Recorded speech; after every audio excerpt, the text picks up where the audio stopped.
Hello everyone, I hope you are doing well. Today we will talk about how to fix or how to solve the problem of too many operations on the application of Bumble. We click on settings. We go here to settings like this.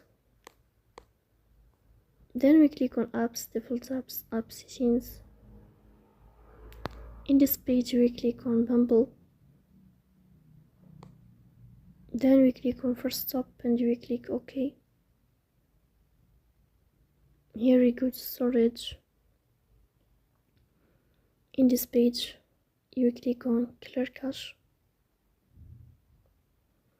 In the end you will turn off your phone and you will restart your phone again to fix that problem.